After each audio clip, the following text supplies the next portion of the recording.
We're almost to the enemy's stronghold. Stay sharp and press onward. Right, the eye is blind if the mind is absent. Well said. And welcome back to more Sailor Moon.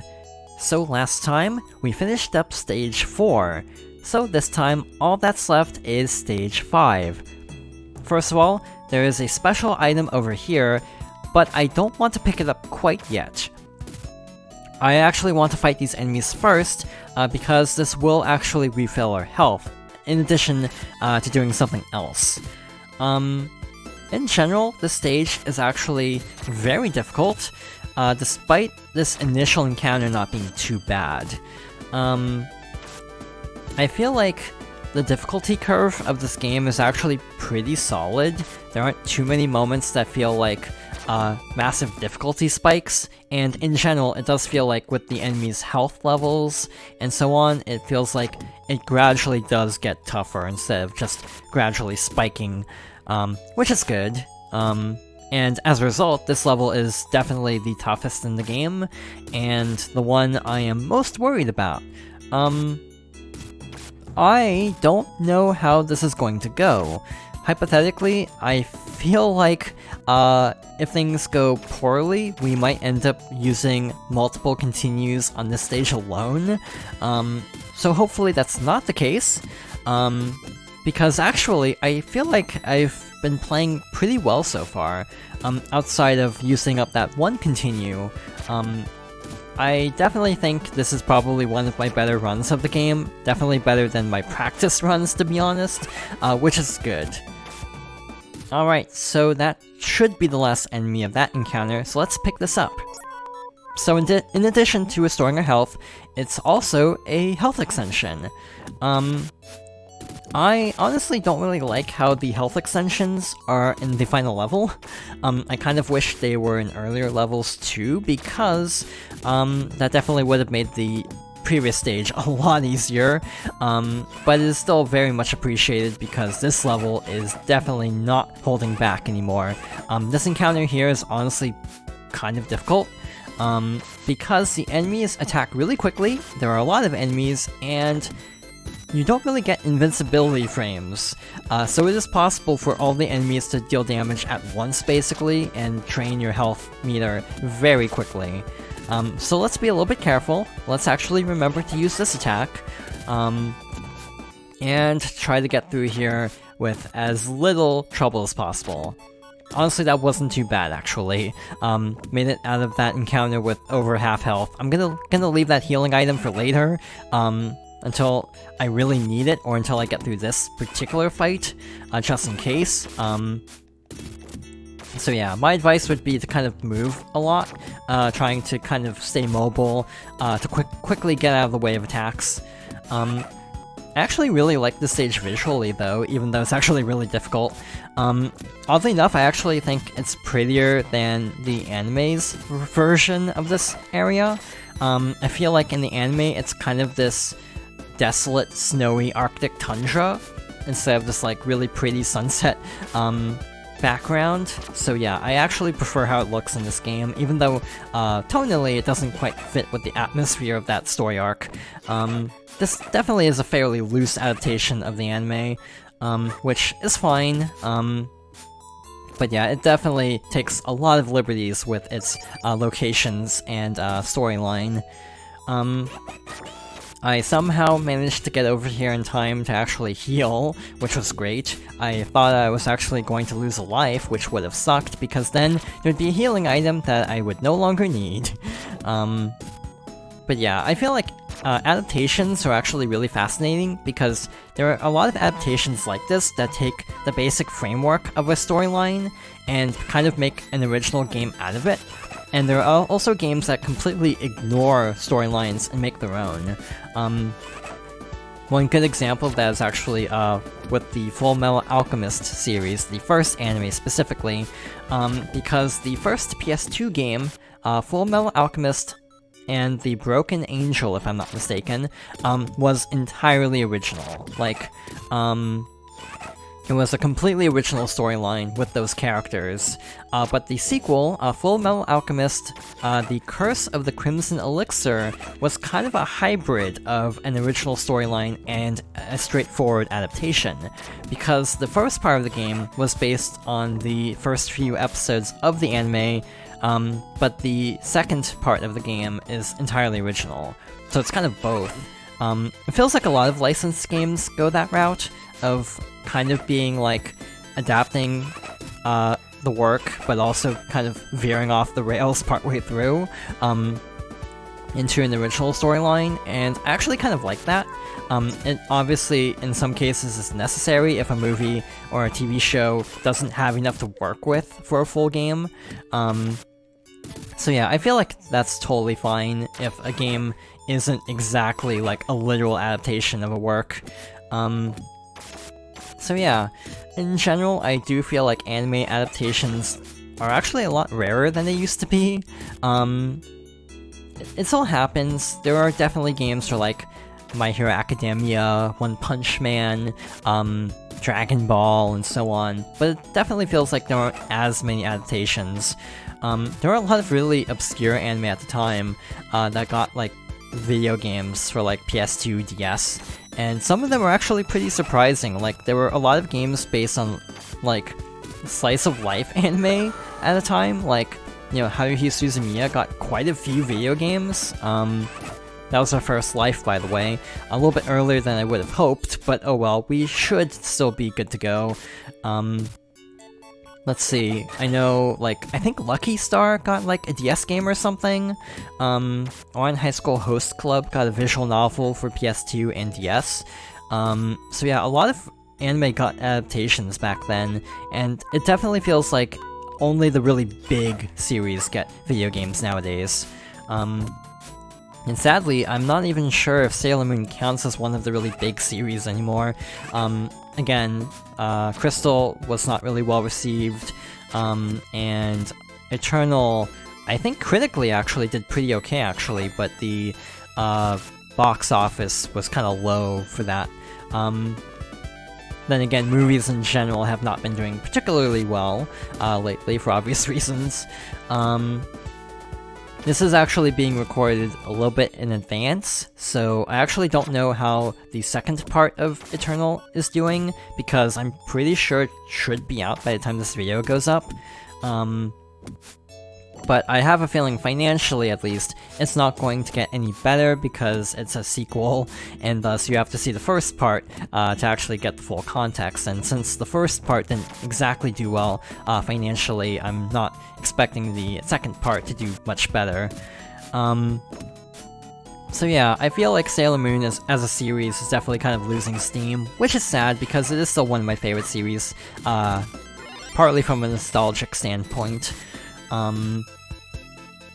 But yeah, it definitely seems like certain anime series are really popular at the moment, and I kind of am not really familiar with what's super popular.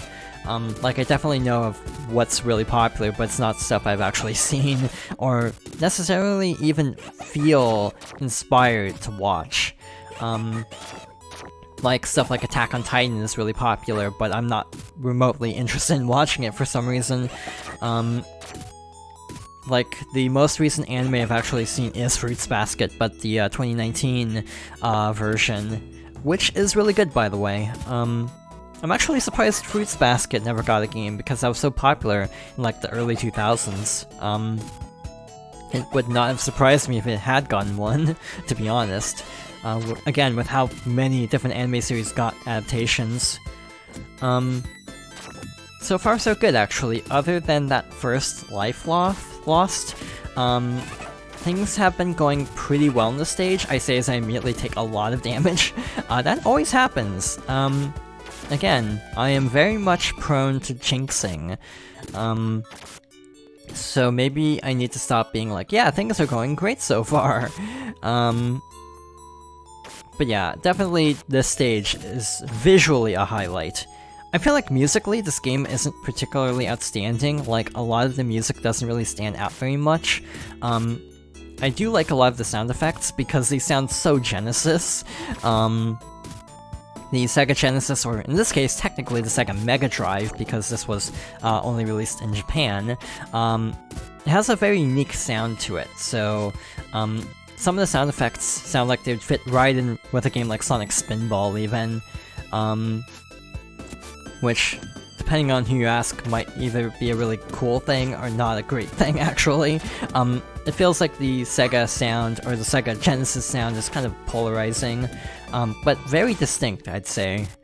But yeah, this was technically only on the Mega Drive, even though I've been referring to it as the Genesis on a technicality. And actually, the consoles are region-locked, so I'm pretty sure it's not possible to play this on an actual Genesis, only a Mega Drive in Japan. But I'm actually not sure if, like, modern consoles can actually play them, like, say, the Mega SG. I think that's what that's called, from Analog. I know there's the Analog, there's an NES from Analog, and a Super Nintendo, and I think it's the Mega SG, that's the Genesis one. But yeah, I wonder if that's actually not region-locked. It probably isn't, to be honest, so it would probably be possible to play this on that. But yeah, it definitely is not the easiest game to play as a result. I'm actually not sure if the fan translation would also work on actual hardware, because the file size is actually a lot bigger for the fan translation patched version than for the actual unpatched version. I'm not sure why the file size goes up that much, actually, to be honest. Also, I'm pretty sure this is almost the end of the first part of this level, after we defeat this enemy.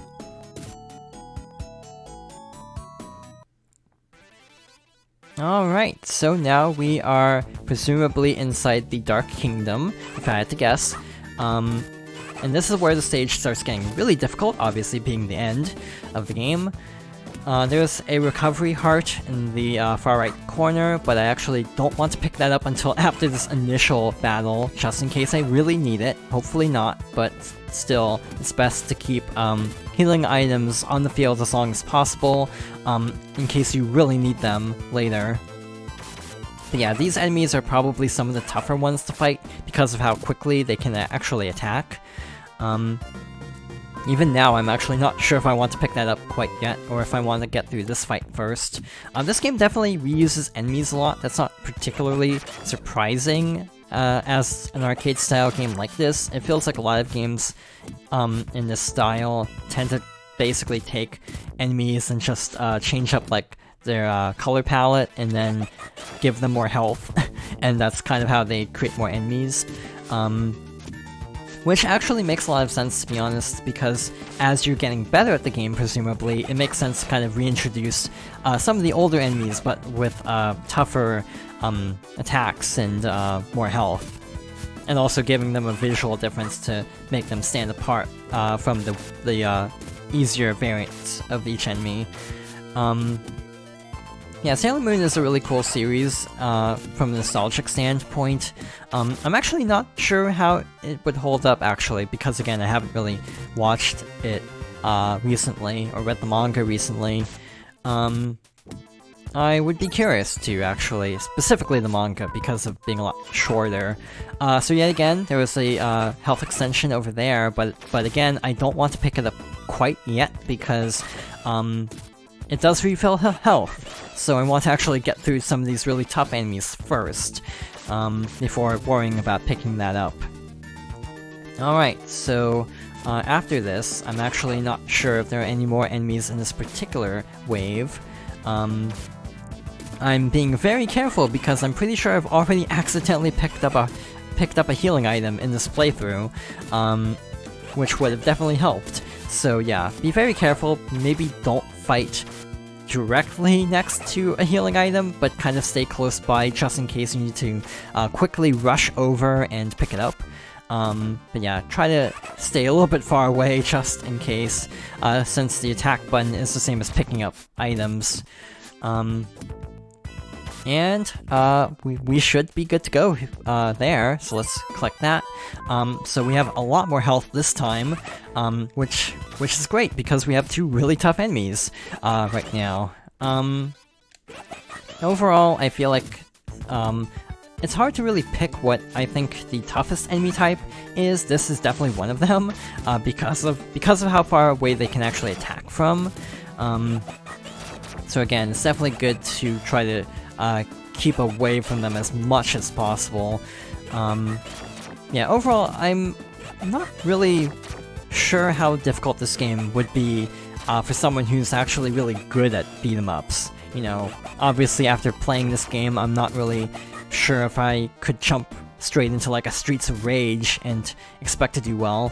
But I definitely feel like it's not an easy game by any means, despite being licensed. It's actually something I find kind of impressive about games like this, is when it's a licensed game, but it's actually still very, very difficult, because a lot of licensed games do kind of have a stigma for being kind of easy. So it is kind of interesting when you have an example of one that doesn't really pull any punches like this.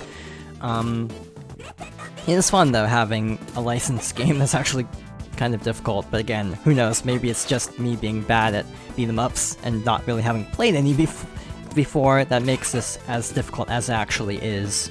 Again, these are basically the bosses of the first level, with more health, so luckily they're not really any stronger as far as I can tell, so it's not particularly difficult, it's just a little bit scary fighting 2 of these enemies at the same time, I'd say.